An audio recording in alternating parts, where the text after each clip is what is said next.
Leather covered dash. Pull up, make a splash.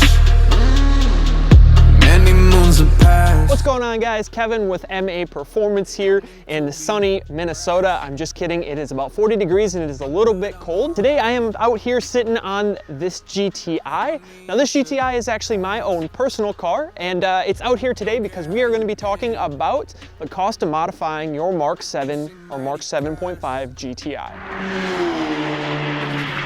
All right, guys, so some of that footage you may have seen already.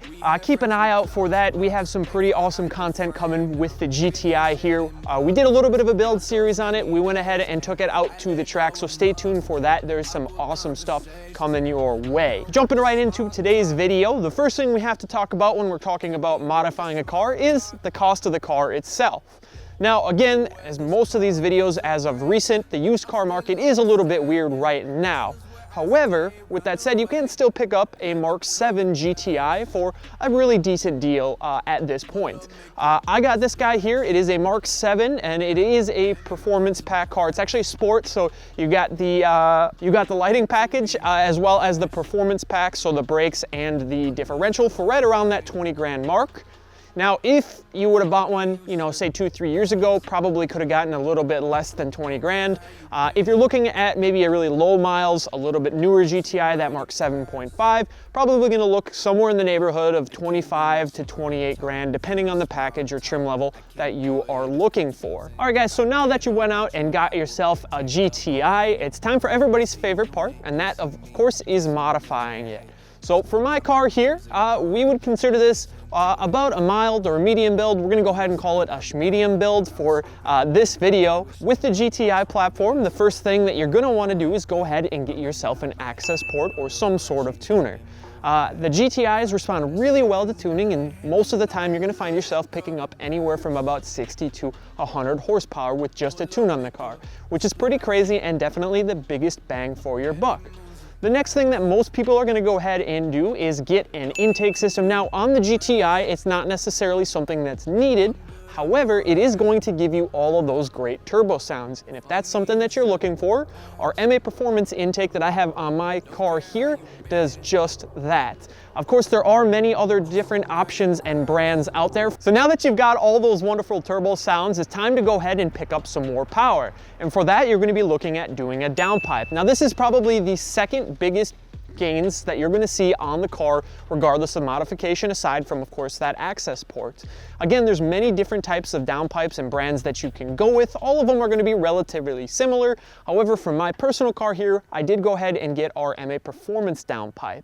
Now, with the intake and downpipe combination, you'll be able to run yourself a stage 2 tune. And for reference, my car made about 295 to the wheels on our dyno here at the shop. Of course, with the downpipe and the intake there, if you guys are interested in that, we do have a stage 2 power package, which is going to be both of those in combination on our website, so go check that out if you are interested. Moving straight along from that downpipe, we'll go one component back, which of course is going to be the exhaust or the catback system on these cars. Now, if you're looking for something that's a little bit milder, now a lot of people really like the sound of leaving the stock catback on the car and just doing a downpipe. It's going to give you a little bit more of a growl to it without being super obnoxious. Again, there's tons of different exhaust systems ranging in pricing and different types of tip styles that you can go with. For myself, I went ahead with our MAPerformance catback and the carbon fiber tips, which I really like with the red of the car. And the overall sound is going to be aggressive when you're actually getting on the throttle, but when you're just casually driving it around, there's almost no drone on the highway, and it's an overall good sound. When it comes to catback systems, it really is going to be one of those personal preferences, so make sure that you check out some videos and listen to the ones that you might like. And of course, if you have any questions, you can always give us a call and we'd be happy to help. All right, guys, so that about covers it for the power modifications here on our mild build. Now, I know a lot of you guys are probably wondering when I'm gonna get to the clutch, and that's the next thing that we have on the list, and this goes for you manual guys. Anytime that you're doing even just a tune on it, it is gonna be a good idea to go ahead and get yourself a clutch. They are pretty weak in these cars and known for going out with not much more than a tune on the car. So if you are stage 2 especially, you're gonna wanna go ahead and get one upgraded in there. Again, there's a lot of different options out there for it. I know the South Bend is very popular, DKM, a lot of different ones, depending on what you're looking for a feel. If you have a DSG like myself here, I would highly suggest some sort of DSG tunes. Again, there's a lot of different options from several different tuning companies. I myself just have the Cobb one on there, and it does the job for what I like it to do. The next thing a lot of people look at, or if you don't want to do any power modifications right off the bat, would be suspension components. For a mild build, you can expect a set of springs, of course a set of lowering springs, or some of the other OE type springs that they have, H&R, IBOC, APR. There's a lot of different options depending on what kind of feel and ride height that you're looking for, and they really don't break the bank. Of course, with that newfound power, you're also going to want to think about the brakes. Now, if you have a car with a performance package on it like mine, you're usually okay to go. However, I would suggest getting a set of pads. There is some track footage where you'll see that my pads were nice and smoky after a couple of laps, so definitely something to look at doing. Again, many different compounds depending on what kind of tracking you're going to be doing. So just make sure that you're getting something if you're daily driving the car that's not super dusty. Otherwise, your wheels will end up looking like mine, which are not good even after cleaning them. To kind of wrap this up, guys, some basic modifications as far as the mild build goes. However, you will have a phenomenal performing car, right around that 300-ish wheel horsepower, maybe a little less on some dynos, just depends, and right around that 350 to 360 wheel torque. As far as a drivability score on a scale of 1 to 10, honestly, it's probably somewhere up there at that 9 level. The only thing that I can think of that could really bring you down points is if you went and got yourself a really loud exhaust. Of course, then it might be a little bit annoying, but other than that, you really retain all of the drivability and the utility that the GTI is known for, which is why I myself have one. Just a quick touch on some of the things that make my car a little bit more than a mild, but not quite the medium. I do have a sway bar, coilovers on the car as well, and I am running our E30 tune, which is something that you can run with our Stage 2 setup if you'd like, and all of that information can be found by contacting us through our sales team. So either give us a call or shoot us an email. There are some other options out there as well. So if you do have ethanol around you, I highly suggest it because you're going to pick up a good amount more power, typically anywhere from 20 to 40 horsepower, depending on your ethanol content, of course. So that about wraps it up, guys, for that mild section and my car here. So we're gonna go ahead, hop in the studio, and we'll finish up with that medium and that hot build. We made it back in the studio from that long drive from the back of the shop to the front of the shop, and we're gonna go ahead and dive right into the medium build. Hey everyone, what up? And that story just goes to show that a platypus and a shark. Hold on a minute. This just in. Black Friday is starting early this year, and MAPerformance is having the best deals with the lowest prices. They're giving away $3,000 and price matching all the parts starting today. So even if the price drops for Black Friday, they'll credit you the difference. That isn't all though. They have free shipping on orders over $199 and 0% financing. this is for sure.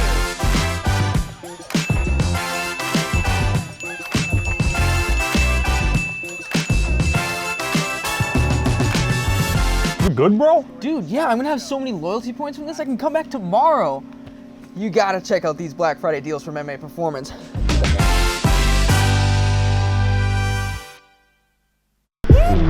Jumping right into it, the first thing you're going to want to go ahead and do is take care of that intercooler. On the Mk7 and 7.5 GTI, the intercooler is known for being a little bit less efficient than you'd like. You'll start to notice those intake air temperatures increasing after you do a few pulls, and thus resulting in lower power and those fuel trim levels getting a little out of whack. So taking care of that intercooler is a good way to keep that power consistent and make sure, especially if you're in a warmer climate, that you're not going to have any issues with heat soaking or anything like that.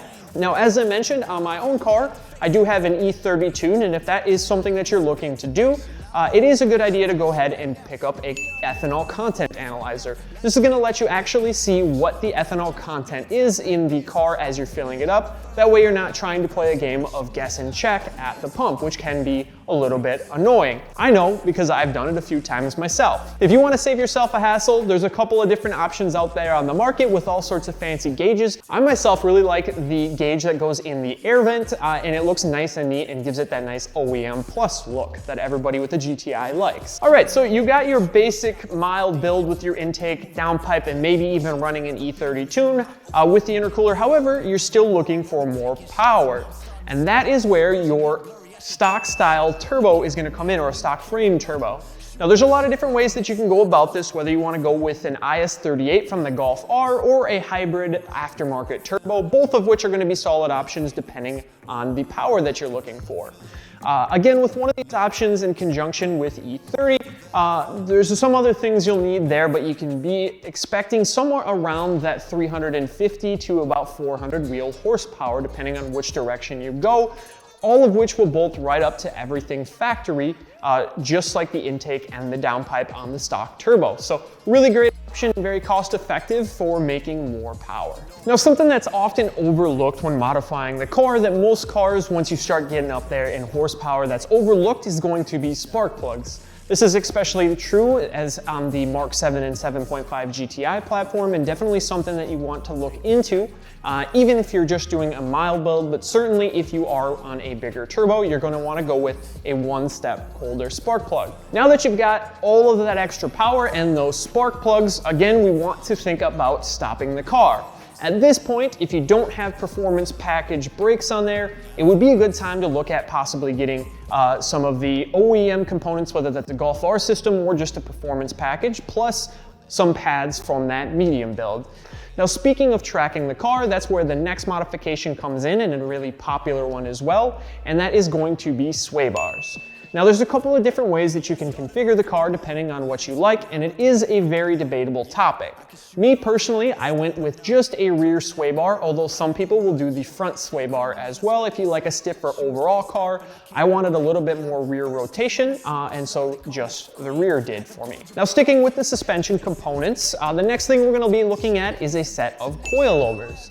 Now with coilovers, you can really go kind of all over the board as far as pricing goes, but if you want to get yourself a nice decent set of coilovers, right around that $1,200 price range will get you a good entry-level set of coilovers that allow you to lower the car, adjust some of the dampening as well, and certainly enough to be a bit more competitive on the track. So you might be wondering to yourself, what kind of power can I expect? Well, as I mentioned before, with that upgraded turbo, somewhere between 350 to 400 wheel horsepower, maybe even a little bit more, depending again on the dyno that you go to and the modifications that you have. Now, the biggest problem that you may run into, of course, being a front wheel drive, is going to be traction. So at this point, it would probably be a good idea to start looking at a set of tires at the very least, wheels if you want something to run a bit bigger or wider tire. That way you can get some more traction, especially if you're going to be tracking the car. As the footage that you guys have seen, and if you stick around for the further videos, you'll see what happens when you try and run a smaller tire size on the GTI and how that can be kind of a struggle. As far as daily drivability goes on the platform, even with these modifications, you are still going to have a relatively comfortable and livable daily driver. The biggest factors there, again, going to be either the exhaust and or the clutch, depending on how heavy of a clutch you went with. And of course, with the bigger turbo, you're gonna have a little bit longer spool time, but nothing that is crazy. It's certainly not going to be an Evo that spools up at 5,000 RPM and doesn't make peak power till 7,000 RPM.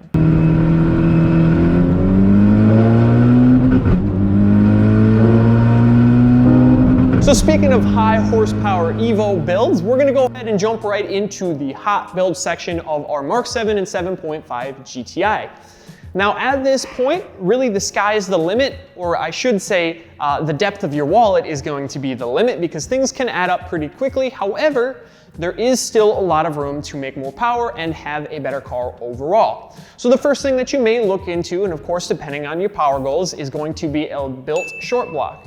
Now, from the factory, these engines are pretty stout. However, once you start getting up there in power, you are going to quickly find that the rods are not going to like to hold the torque that can be produced. So anywhere around that 450 wheel horsepower and up, it is a good idea to start to look at building the short block or having one built. Now, to really get the most out of that built short block, you're also going to be looking at doing something a little bit bigger than your stock frame turbo, and that is where a turbo kit is going to come into play. Once again, there's many different options depending on the size and the brand of turbo that you want to run. However, most of this is going to be more on the custom side of things, and there's a lot more complication that's going to go into it, but you are going to have a pretty sweet car at the end of the day. Of course, with the turbo kit comes the need for more fueling. So at this point, there are going to need to be a couple of different fueling modifications that you take care of. primarily going to be that low pressure intake pump as well as the high pressure fuel pump. Both of those are going to be needed to change out to ensure that you have enough fuel pressure at the injectors actually, because it is a direct injection system in order to support the power that you're trying to make. Now, if you are looking at making some real serious power, you may need to even look into a port injection system, which is going to add auxiliary fuel injectors on top of that direct injection system. Again, this is going to be something that you really don't have to worry about all that often, but if you are making that kind of power, just be aware that that is something that you may need to do. Certainly something we had to do on our own Civic in-house. I'm not quite there yet on my GTI, but I don't know if I'll get to that point. So as things start to get hot here on our hot build, we also need to think about cooling. Now, a lot of this is going to be more so if you plan on tracking the car, and if you are looking at doing a hot build, I certainly hope you are, but even on the street, it is going to be beneficial. At this point, you'd be looking at doing an oil cooler to help make sure that those oil temps stay well within reason, whether on the street or the track. Along with cooling the oil, it is also good to look at doing a radiator as well, as at this point, that stock radiator probably isn't going to cut it, especially again, if you are tracking the car. Now that you're making all that power, you're going to want to start to think about stopping the car. Once again, a common theme that you're going to see. It's going to start being time to look at a full big brake kick, whether you want to go with an APR, a stop tech, or anything along those similar lines, especially if you're going to be tracking the car. This is where you're going to notice some of the biggest improvements in terms of lap time. Now, if you are looking to cut additional seconds off of a lap time, or if you're looking for something like myself that does a little bit of everything, whether that's tracking or the street, and you want something that does both really well, you're going to be looking at a quality set of coilovers. Now, again, that budget range is going to be about that $1,500 range. Once you get into this step, you're going to be looking closer to that $2,000 to $2,500 range. Whether that's going to be a KW setup or my personal favorite, the Olin setup that I have on my car, both of those are going to be fantastic on the track as well as off the track. As with all builds go, one of the biggest things that you have to take into account when you're looking at how much something is going to cost at this stage is going to be tuning. Probably one of the most important and one of the most overlooked steps is how much that's going to cost. And let me tell you, it's not something that you want to cheap out on. When it comes to tuning, they're going to make sure that the car is making as much power as it can, as well as being as reliable as it can. So make sure that you invest in having your car properly tuned, and I promise you, you'll thank yourself later. Now that you have your car at your favorite tuners, you may be wondering to yourself, how much power am I going to make? A lot of that is really going to be dependent on the turbo kit that you went with, but you can expect somewhere in the neighborhood of about 450 to 600 wheel horsepower. After that 600 wheel horsepower mark, you're really going to have yourself more of a dedicated race car, at which point money probably isn't an object for you. And if that's the case, definitely give me a call because I'd love to ride in your car.